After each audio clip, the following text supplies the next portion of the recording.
Hello student, आप लोगों का बहुत बहुत स्वागत है आपके अपने प्यारे से चैनल में। आशा करते हैं आप लोग बहुत अच्छे होंगे। आज के इस ऑनलाइन सेशन में आप लोगों का बहुत बहुत स्वागत है। तो आज हम लोग पढ़ने वाले हैं एक बहुत ही इम्पॉर्टेंट टॉपिक जो कि क्रिस्टल क्षेत्र विभाजन है, जिसको कहीं कहीं पे विपाटन भी लिखा गया है।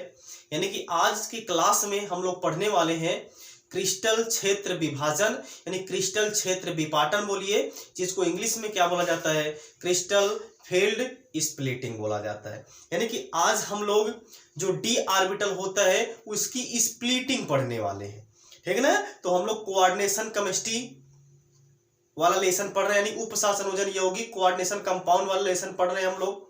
कक्षा 12 की केमिस्ट्री जो है, इसमें पिछले क्लास में हम लोग कुछ इंपॉर्टेंट थ्योरी के बारे में डिस्कशन किए थे, जैसे क्रिस्टल फील्ड थ्योरी हो गया, ठीक ना, और इसका कुछ एग्जाम्पल हो गया। ये पिछले क्लास में हम लोगों ने कवर कर लिया था। यानी कि इसके पहले जो है कि 17 से 18 वीडियो जो है कि इस चैनल पर अपलोड हो चुका है। तो आप लोग जा करके वहां से प्लेलिस्ट में जा करके आप देख लीजिए। अगर आप शुरू से देख रहेंगे तो आप लोगों को यहाँ पे ज्यादा समझ में आएगा, ठीक है ना। तो चलिए हम लोग इस वीडियो की शुरुआत करते हैं। ठीक, तो क्या है हेडिंग, क्रिस्टल क्षेत्र विभाजन, या कहीं कहीं पे विपाटन भी लिखा गया है। यानी क्या है, क्रिस्टल फील्ड स्प्लिटिंग, ठीक ना, क्रिस्टल फील्ड स्प्लिटिंग। ये हम लोग पढ़ेंगे पहले किसके लिए, अष्टफलकीय के लिए। किसके लिए पढ़ेंगे, अष्टफलकीय के लिए। अब पहले हम लोग देख लेते हैं अष्टफलकीय क्या होता है, ठीक ना। देखिए, अष्टफलकीय जो कोऑर्डिनेशन नंबर 6 होता है, जो उपसार संयोजन संख्या 6 होता है, ऐसे यौगिक जो होते हैं वह अष्टफलकीय संरचना प्रदर्शित करते हैं। यानी उसकी जो ज्यामिति होती है वो कैसी होती है, अष्टफलकीय होती है, ठीक ना। कैसे होते हैं अष्टफलकीय, उसको यहाँ पे देख लीजिए। जैसे देखिए, यहाँ पे क्या होगा, कोई लीगेंड होगा, लीगेंड जो होगा यहाँ पे सेंटर में प्रेजेंट होगा, सॉरी मेटल, यहाँ पे कोई मेटल जो होगा वो सेंटर में प्रेजेंट होगा, ठीक। इसके बाद जो लीगेंड होंगे, लीगेंड यहाँ पे 4 लीगेंड तो ऐसे हो जाएंगे यहाँ पे कॉर्नर पर, ठीक। और इसके बाद जो 5वां लीगेंड है वह इसके ऊपर हो जाएगा, और जो 6ठा लीगेंड है यह इसके नीचे हो जाएगा। यानी कि देखिए, 1 ligand, 2 ligand, 3 ligand, 4 ligand, 5 ligand, और यहाँ पे एक 6 लीगेंड। यानी कि इसमें जो टोटल लीगेंड जुड़े होते हैं वो कितने लीगेंड होते हैं, 6 लीगेंड होते हैं। क्योंकि इसमें जो उपसार संयोजन संख्या होती है वो कितनी होती है, 6 होती है। यानी कि कोऑर्डिनेशन नंबर इसमें 6 होता है, ठीक है ना। अब ये कैसे होते हैं, इसको जरा यहाँ पे हम समझाने का प्रयास करते हैं। देखिए, जैसे ये है, अब इसमें देखिए जो सेंटर यहाँ पे, यानी कि जो यहाँ पे केंद्र है, यहाँ पे मेटल प्रेजेंट होगा, यानी कि यहाँ पे धातु उपस्थित होगा। अब इसका ये जो चारों किनारा दिख रहा है, एक लीगेंड इस कोने पे होगा, एक लीगेंड इस कोने पे होगा, एक लीगेंड इस कोने पे होगा, और एक लीगेंड जो होगा इस कोने पर उपस्थित होगा। यानी कि एक यहाँ पे, एक यहाँ पे 2, यहाँ पे 3, एक यहाँ पे 4 लीगेंड तो एडजस्ट हो गया। अब जो बचा है 2 लीगेंड, एक लीगेंड इसके जस्ट ऊपर, इसके जस्ट ऊपर यहाँ पे, और जो अगला लीगेंड है, 6ठा लीगेंड है, वो इसके जस्ट नीचे उपस्थित होता है। बात समझ में आ गई ना। अब यहाँ पे क्या होता है, 4 लीगेंड ऐसे हो गए, एक लीगेंड ऊपर और एक लीगेंड यहाँ पे क्या हो जाएगा, नीचे। जैसे देखिए ये है, अगर हम इसको यहाँ पे रखें, ऐसे देखिए, इसको अगर हम रखेंगे तो क्या हो जाएगा, एक लीगेंड देखिए यहाँ पे है, एक लीगेंड यहाँ पे, एक यहाँ पे, एक यहाँ पे। अगर हम इसी को उठा करके देखिए, ध्यान से समझिएगा, इसको हम ऐसे अब घुमा रहे हैं, क्योंकि देखिए बोर्ड पे आपको कुछ और देखने को समझ में आ रहा होगा, लेकिन इसको हम देखिए, एक यहाँ पे, यानी कि चारों कॉर्नर पर जो होगा एक लीगेंड होगा, एक जो मेटल है वो यहाँ पे प्रेजेंट होगा। अब इसको हम देखिए ऐसे घुमा रहे, ऐसे उठा रहे, जब ऐसे उठाएंगे तो क्या हो जाएगा, देखिए एक लीगेंड यहाँ पे, एक लीगेंड यहाँ पे, एक यहाँ पे, एक यहाँ पे, ठीक है ना। ये तो कॉर्नर वाला हो गया। अब देखिए ये ऐसे था, मतलब कि ये जो ऊपर वाला लीगेंड है, जो ऊपर वाला लीगेंड है इसके जस्ट ऊपर होगा, ऐसे यहाँ पे, ऐसे जब आएगा तो ये वाला लीगेंड जो होगा इसके ऊपर हो जाएगा, और ये जो नीचे लीगेंड है ये क्या हो जाएगा, इसके नीचे हो जाएगा। यानी कि ये है इसकी अष्टफलकीय संरचना, अष्टफलकीय आकृति। बात समझ में आ गई ना। अब इसमें जो डी ऑर्बिटल होता है वह कैसे विभाजित होता है, इसमें इस डी ऑर्बिटल का कैसे विभाजन होता है, ये चीज यहाँ पे हम लोगों को देखना है। तो ये चीज थोड़ा सा यहाँ पे आपको और थोड़ा सा ध्यान देना है, ये कि देखिए इसमें ये जो लीगेंड है, इसमें ये जो लीगेंड है, ये तीनों लीगेंड जो होते हैं ये जो लिगेंड है ये कहां पे उपस्थित है? अगर हम इसको कोई एक्सिस मान ले, अगर हम इसको कोई एक्सिस मान ले, एक्स एक्सिस, वाई एक्सिस या फिर जेड एक्सिस, यानी एक्स अक्ष, वाई अक्ष और जेड अक्ष अगर हम मान ले, तो ये जो लिगेंड होते हैं, कुछ लिगेंड इसमें ऐसे भी होते हैं जो कहां पे उपस्थित होते हैं? अक्ष पे उपस्थित होते हैं। बात समझ में आ गई ना? चलिए अब हम लोग किसका यानी कि क्रिस्टल क्षेत्र विभाजन देखते हैं, ठीक है ना? तो ये तो था इसकी आकृति, जो अष्टफलकीय सर्कुल यौगिक होते हैं उसकी यानी कि उसकी आकृति कैसी होती है, देखने को कैसे होता है। अच्छा, इसमें हाइब्रिडाइजेशन कौन सा पाया जाता है? इसमें दो हाइब्रिडाइजेशन होता है, एक होता है D2sp3, एक होता है sp3d2 होता है, ठीक ना? इसको आप नोट करिए, इसके बाद हम लोग जो है कि आगे चलते हैं। चलिए देखिए, अब हम लोग देखते हैं क्रिस्टल क्षेत्र विभाजन। ठीक, देखिए जो डी ऑर्बिटल है, यानी कि जो डी कक्षक होता है, डी कक्षक में यानी कि जो डी होता है उसमें कितने कक्षक होते हैं? जो डी उपकोष होता है उसमें कितने कक्षक होते हैं? तो आप बोलेंगे कितने कक्षक होते हैं? 5 कक्षक होते हैं। 1 2 3 4 और एक 5, 1 2 3 4 और यहाँ पे एक 5 कक्षक हो गया, ठीक है ना? अब देखिए यहाँ पे क्या है, इसका जो नाम होता है इसको बोलते हैं हम लोग dxy, इसको बोलते हैं dyz, इसको बोलते हैं dzx या कहीं कहीं xz भी लिखा रहता है, और ये क्या है dx² माइनस y², और ये जो होता है ये होता है dz²। तो पहले तो हम ये चीज आपको थोड़ा सा ध्यान दे, थोड़ा सा आपको बता दें, जो dxy होता है वो कैसे बनता है, dyz कैसे बनता है, dzx कैसे बनता है, dx² माइनस y² कैसे बनता है, और dz² जो है कि कैसे बनता है, इसकी ज्योमेट्री कैसी होती है, पहले आप लोगों को ये जानना जरूरी है, तब जाकर के क्रिस्टल क्षेत्र विभाजन यहाँ पे आपको समझ में आएगा, ठीक है ना? देखिए जो d ऑर्बिटल होता है, जो d ऑर्बिटल होता है उसकी यानी कि जो डी ऑर्बिटल होता है उसकी आकृति कैसी होती है? डबल डंबलाकार होती है। यानी जो डंबल होता है उसमें डबल डंबलाकार, यानी कि इसकी जो आकृति होती है डी ऑर्बिटल की वो कैसी होती है? डबल डंबलाकार होती है। यानी जैसे आपने डंबल देखा है ना, जो जिम करने वाला डंबल होता है, यहाँ की यानी कि पहले पीटी उटी करने के लिए यूज किया जाता था, पीटी होता था ना 1 2 3 4 होता है ना, तो ये होता है डंबल, या फिर जिम करने के लिए वो भी उसको भी क्या बोला जाता है? डंबल ही बोला जाता है, ठीक है ना? तो जो डंबल के जैसा आकार होता है, जैसे देखिए ये, जैसे मान लीजिए एक डंबल ये हो गया एक डंबल, अब दूसरा डंबल जो होगा ऐसे उपस्थित होगा। अब आप बोल रहे हैं यहाँ पे ये तो कोई फूल बन गया, ठीक है ना? हमको कला बनाने सिखा रहे हैं, नहीं, ये जो है ये डी ऑर्बिटल है। ये क्या है? डी ऑर्बिटल है, यानी कि डी कक्षक है, डी सबसेल है, ठीक है ना? डी उपकोष है। डी उपकोष की जो आकृति होती है वो कैसी होती है? डबल डंबलाकार होती है, ठीक है ना? अब देखिए जिसमें से जो dxy होती है उसकी आकृति कैसी बनेगी उसको पहले हम लोग देखेंगे। देखिए जो dxy होता है, जो dxy होता है उसकी आकृति कैसे बनती है? तो मान लीजिए ये है यहाँ पे, इसको अगर हम मान लें x एक्सिस, इसको अगर हम मान लें y एक्सिस, ठीक है ना? तो ये जो ऑर्बिटल होते हैं ये बीच में लाई करते हैं, x और y के बीच में लाई करते हैं। ये जो ऑर्बिटल होते हैं dxy ये ऑर्बिटल के बीच में लाई करते हैं, यानी कि यहां पे हो जाएगा एक और एक हो जाएगा यहां, यानी कि ये क्या है? dxy है। ये क्या है? dxy है, क्योंकि यह x एक्सिस और y एक्सिस के बीच में बना हुआ है। बात समझ में आ गई? इसको एक बार फिर से फिगर के माध्यम से समझिए, यहाँ पे इसको इसके माध्यम से समझिए। जैसे मान लीजिए हमने क्या किया, यहाँ पे एक x एक्सिस लिया है, एक y एक्सिस लिया है, ठीक है ना? ये देखिए मान लीजिए ये दो एक्सिस है, यहाँ पे ये हो जाएगा, ये हो गया x एक्सिस मान लीजिए, ये हो जाएगा y एक्सिस। z एक्सिस बनाना होगा तो क्या करना पड़ेगा? ये इसको हम लोग यहाँ पे लगा देंगे, इसको हम लोग यहाँ पे ऐसे लगा देंगे, तो ये क्या हो जाएगा? आपका z एक्सिस हो जाएगा ऐसे। बात समझ में आ रही ना? तो यहाँ पे क्या हो जाएगा? ये जो ऑर्बिटल होता है ये दोनों अक्षों के बीच में बनता है, यानी कि एक ये अक्ष ए हो गया, दूसरा अक्ष ये हो गया। जो ए ऑर्बिटल जो लाई करेंगे ये यहाँ पे बीच में लाई करेंगे, एक जो हो जाएगा इसके बीच में, यानी कि यहाँ पे ऐसे हो जाएगा, अगला इधर वाला ऐसे हो जाएगा, इसके बाद इधर यानी अगला वाला जो हो जाएगा इसका अपोजिट यहाँ पे हो जाएगा और अगला जो है कि यहाँ पे हो जाएगा।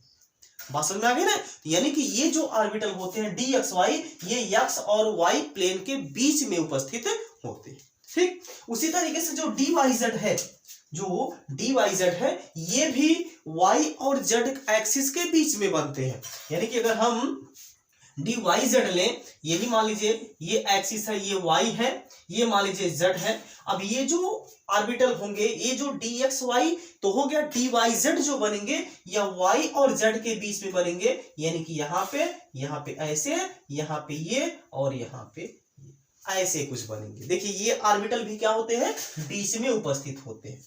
ये ऑर्बिटल भी यहाँ पे क्या है, कैसे है, बीच में उपस्थित है।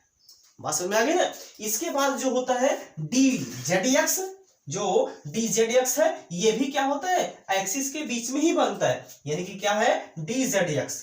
यानी कि अब हम लोग जेड एक्स यानी कि जेड और एक्स एक्सिस ले रहे हैं, तो ये हो जाएगा जेड, ये हो जाएगा एक्स एक्सिस। अब क्या हो जाएगा, ये बनेगा इसके बीच में, यहाँ पे ऐसे, यहाँ पे ऐसे और यहाँ पे जो है कि ऐसे। ये देखिए लाई कर रहा है कहाँ पे, यानी कि ये हो जाएगा डी वाई जेड, ये हो जाएगा डी जेड एक्स, या फिर इसी को हम लोग डी एक्स जेड भी बोलते हैं। बात समझ में आ गई ना। तो ये है, क्योंकि देखिए यहाँ पे क्या है, ये एक्स और जेड एक्सिस के बीच में बन रहा है, ये जो है एक्स और जेड एक्सिस के बीच में बन रहा है, इसीलिए इसको क्या बोलेंगे, डी जेड एक्स बोलेंगे। अब ये चीज यहाँ पे थोड़ा सा ध्यान देना, d x square minus Y square का, d x square minus Y square. तो जो d x square minus Y square होता है, मान लीजिए ये एक्सिस है यहाँ पे, इसको मान लीजिए अगर हम मान लें ये एक्स एक्सिस है और ये है वाई एक्सिस। अब ये जो ऑर्बिटल होते हैं यह एकदम एक्सिस पे ही उपस्थित होते हैं। ये जो ऑर्बिटल होते हैं ये एक्सिस पे ही लाई करते हैं, यानी कि ऐसे यहाँ पे ये हो जाएगा D x square minus Y square. ये एकदम अक्ष पे ही बनते हैं, ये एकदम एक्सिस पे ही बनते हैं। बात समझ में आ गई। अब अगला देखिए जो कि बचा हुआ डी जेड स्क्वायर। तो देखिए यहाँ पे हम बना दे रहे हैं, जो डी जेड स्क्वायर होता है ये होता है जेड एक्सिस मान लीजिए है, तो ये भी बनेगा एक्सिस पे ही, और अगला जो हो जाएगा यहाँ पे ऐसे बन जाएगा, ये क्या है, डी जेड स्क्वायर। तो ये है पांचों ऑर्बिटल की संरचना। जो पांचों ऑर्बिटल होते हैं उसकी संरचना कैसे बनती है ये यहाँ पे शो किया गया है। ये क्या है, डी एक्स वाई, ये डी वाई जेड है, ये क्या है, डी जेड एक्स है, ये क्या है, D x square minus Y square है, ये क्या है, डी जेड स्क्वायर है। बात समझ में आ गई। इसको आप नोट कर लीजिए। इसके बाद हम क्रिस्टल क्षेत्र विपाटन की तरफ आगे बढ़े। नोट कर लीजिए, हो गया, ओके। चलिए देखिए, अब देखिए ये जो डी ऑर्बिटल है, ये जो डी ऑर्बिटल है, जैसे ही इनके संपर्क में कोई लिगेंड आता है, जैसे ही इनके संपर्क में कोई लिगेंड आता है, तो ये मेटल जो है, मेटल में भी क्या होते हैं, कुछ ना कुछ इलेक्ट्रॉन होंगे, पहले से प्रेजेंट होंगे, और लिगेंड के पास तो इलेक्ट्रॉन होता ही है। तो जब मेटल के इलेक्ट्रॉन और लिगेंड के इलेक्ट्रॉन के बीच, यानी कि जब मेटल के इलेक्ट्रॉन और लिगेंड के इलेक्ट्रॉन आपस में संपर्क में जैसे ही आते हैं, तुरंत इसमें क्या होने लगता है, प्रतिकर्षण होने लगता है। तुरंत इनमें क्या होता है, होने लगता है, प्रतिकर्षण होने लगता है। और प्रतिकर्षण होने के कारण इनकी एनर्जी क्या होती है, एक समान नहीं रह जाती। यानी कि प्रतिकर्षण फील करते हैं, और प्रतिकर्षण जितना ज्यादा फील करेंगे उसकी एनर्जी क्या होगी, उतनी ही ज्यादा होगी। यानी कि जैसे ही इस मेटल के इलेक्ट्रॉन के संपर्क में लिगेंड आते हैं, तो दोनों के इलेक्ट्रॉनों के बीच में प्रतिकर्षण होने लगता है, जिसके कारण क्या इसकी ऊर्जा यही रहेगी, नहीं, इसकी ऊर्जा क्या हो जाएगी, बदल जाएगी। तो इसकी ऊर्जा जो होती है वह कुछ बढ़ जाती है। मान लीजिए कुछ ऐसी बढ़ गई, ठीक है ना, कुछ यहाँ पे बढ़ करके चलाई, यानी कि ये हो जाएगा, यहाँ पे ऐसा कुछ बनेगा, 1 2 3 4। ये है डी एक्स वाई, ये है डी वाई जेड, ये है डी जेड एक्स, ये है D x square minus Y square, और ये है डी जेड स्क्वायर। अब यहां पे हम लोगों को समझ में आ रहा था जैसे ही इसके संपर्क में यानी कि मेटल यानी जो मेटल का इलेक्ट्रॉन है उसके संपर्क में जैसे ही लिगेंड आया तुरंत इसमें क्या होने लगा, यानी कि इसके जो ऑर्बिटल है इनमें इनकी एनर्जी जो है कि एक समान नहीं रह जाएगी। तो मान लिया जा रहा है यहाँ पे कि इसकी एनर्जी क्या हो जाएगी, बढ़ जाएगी, लेकिन बढ़ करके मान लीजिए इसकी एनर्जी थोड़ी सी बढ़ी, लेकिन यहाँ पे क्या हो जाएगा, अब यहां से क्या होगा कि ये जो सभी ऑर्बिटल है यानी कि जो कक्षक है dx y dy z dz dx square minus y square और dz स्क्वायर, सभी की एनर्जी यहां पे समान नहीं रह पाएगी। ऐसा क्यों होगा, क्योंकि देखिए अभी हमने बताया था शुरू में कि ये जो d ऑर्बिटल होते हैं इसमें जो अष्टफलकीय संकुल यौगिक होते हैं इसमें जो लिगेंड होता है वह एक्सिस पे प्रेजेंट होते हैं, अक्ष पे प्रेजेंट होते हैं, यानी कि इसमें जो इलेक्ट्रॉन होते हैं वो इसमें जो लिगेंड होते हैं वो अक्ष पे प्रेजेंट होते हैं, अक्ष पे उपस्थित होते हैं। तो जब अक्ष पे प्रेजेंट है, अक्ष पे उपस्थित है, तो जो लिगेंड अक्ष पे उपस्थित होंगे वही लिगेंड ज्यादा प्रतिकर्षण का अनुभव करेंगे, क्योंकि जो मेटल का इलेक्ट्रॉन होगा वो भी कहां पे उपस्थित होगा, एक्सिस पे भी उपस्थित होगा और एक्सिस के बीच में भी उपस्थित होगा। बात समझ में आ गई ना। जैसे देखिए ये तीनों कहां पे उपस्थित होंगे, एक्सिस के बीच में लाई करेंगे, जबकि ये दोनों कहां पे लाई करेंगे, एक्सिस के एकदम एक्सिस पे यानी एकदम अक्ष पे ही क्या करेंगे, ये लाई करेंगे, उपस्थित होंगे। तो प्रतिकर्षण सबसे ज्यादा कौन फील करेगा, जो एक्सिस पे होगा, जो एक्सिस पे होगा वही सबसे ज्यादा प्रतिकर्षण फील करेगा। तो एक्सिस पे कौन बनता है, हम लोग अष्टफलकी की बात कर रहे हैं, तो अष्टफलकी में एक्सिस पे कौन उपस्थित होता है, dx square minus Y square और dz स्क्वायर। बात समझ में आ गई ना। यानी कि जैसे ही आप शुरू से एक बार फिर से देखिए, जैसे ही इस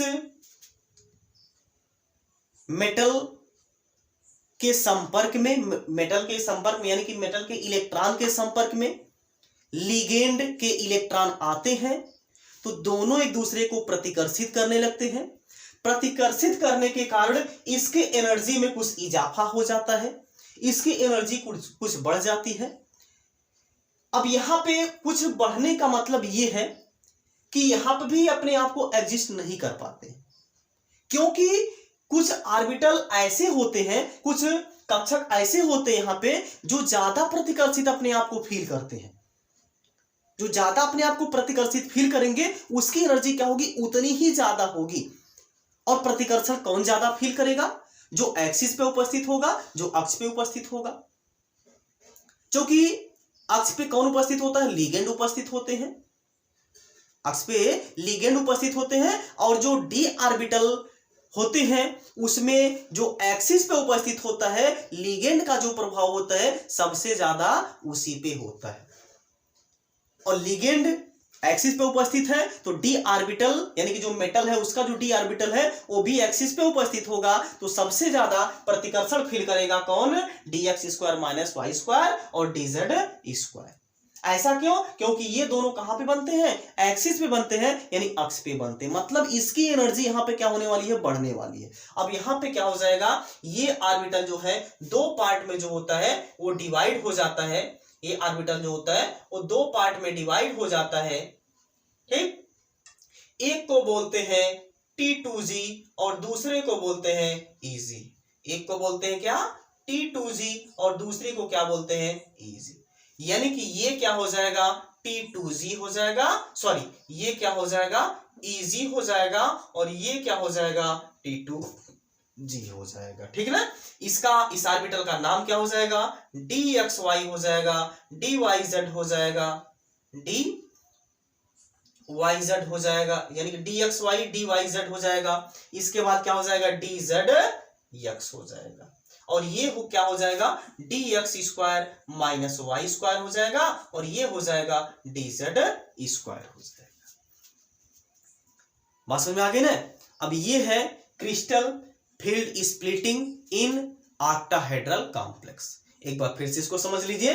क्या होगा कि जैसे ही मेटल के इलेक्ट्रॉन के संपर्क में लिगेंड के इलेक्ट्रॉन आते हैं तो इसकी एनर्जी कुछ बढ़ जाती है। बढ़ने के पश्चात यहाँ पे जो लिगेंड एक्सिस पे उपस्थित होते हैं, चूंकि लिगेंड अष्टफलकी में यानी कि एक्सिस पे ही उपस्थित होते हैं, और जो डी ऑर्बिटल के जो यानी कि जो डी कक्षक है उसके जो ऑर्बिटल एक्सिस पे उपस्थित होते हैं, लिगेंड का प्रभाव सबसे ज्यादा उसी पर पड़ता है, और उसी पर पड़ने के कारण ये जो ऑर्बिटल होता है यह दो पार्ट में स्प्लिट कर जाता है, यानी दो पार्ट में टूट जाता है।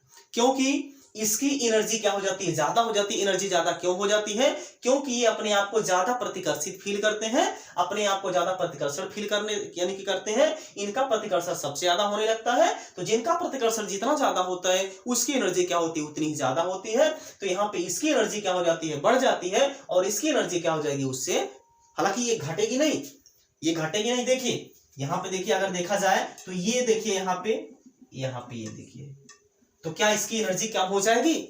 नहीं कम होगी। बात शर्ते यहाँ पे क्या हो जाएगी, जो यहाँ पे ये जो ऑर्बिटल है इससे इसकी एनर्जी क्या हो जाएगी, घट जाएगी। बात समझ में आ गई ना? इससे इसकी जो ऑर्बिटल की एनर्जी होगी किसकी, T2G की, वो क्या हो जाएगी, कम हो जाएगी, लेकिन Eg की यहाँ पे क्या हो जाएगी, बढ़ जाएगी। लेकिन सामान्य डी ऑर्बिटल की से इसकी एनर्जी क्या हो जाएगी, कम नहीं हो जाएगी। जब लिगेंड इसके संपर्क में आएगा तो उससे इसकी जो एनर्जी होगी वो बढ़ जाएगी। किसकी बढ़ेगी, Eg की बढ़ेगी, और किसकी कम हो जाएगी, T2G की कम हो जाएगी। बात समझ में आ गई ना? और इसी प्रोसेस को क्या बोला जाता है, क्रिस्टल क्षेत्र विभाजन बोला जाता है, या क्रिस्टल क्षेत्र विपाटन बोला जाता है।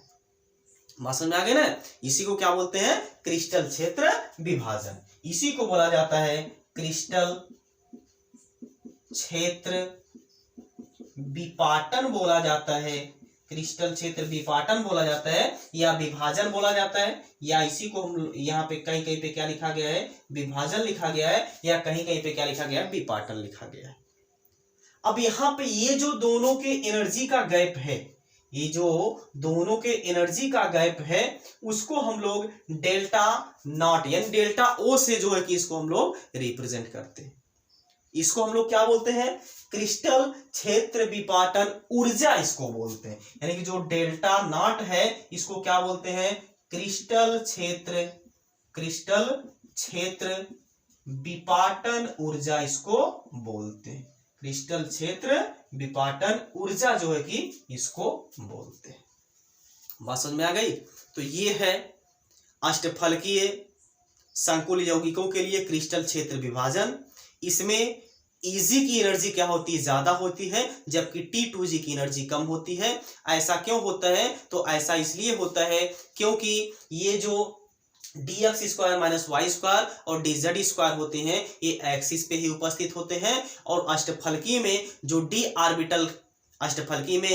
डी ऑर्बिटल के इलेक्ट्रॉन होते हैं वो कहाँ पे उपस्थित होते हैं, एक्सिस पे ही उपस्थित होते हैं। तो लिगेंड का प्रभाव सबसे ज्यादा इसी पर पड़ता है, जिसके कारण यहाँ पे Eg की एनर्जी क्या हो जाती है, बढ़ जाती है। यानी कि यहाँ पे dx² - y² और dz² की एनर्जी क्या हो जाती है, बढ़ जाती है। जबकि सामान्य से जो dxy होता है, dyz होता है, dzx होता है, इसकी एनर्जी क्या हो जाती है, कम हो जाती है। और इसी विभाजन को डी ऑर्बिटल के इसी विभाजन को क्या बोला जाता है, क्रिस्टल क्षेत्र विभाजन बोला जाता है, या क्रिस्टल क्षेत्र विपाटन बोला जाता है। ठीक है ना? और यहाँ पे इन दोनों के बीच में जो एनर्जी का गैपिंग होता है, एनर्जी का जो अंतराल होता है, उसको हम लोग डेल्टा ओ से रिप्रेजेंट करेंगे। इसको क्या बोलते हैं, क्रिस्टल क्षेत्र विपाटन ऊर्जा बोलते हैं। बात समझ में आ गई? तो ये था आज का क्लास। तो आज की क्लास में हम लोगों ने देखा कि क्रिस्टल क्षेत्र यानी क्रिस्टल क्षेत्र का विभाजन जो होता है कैसे होता है, किसके लिए, अष्टफलकीय संकुल यौगिकों के लिए।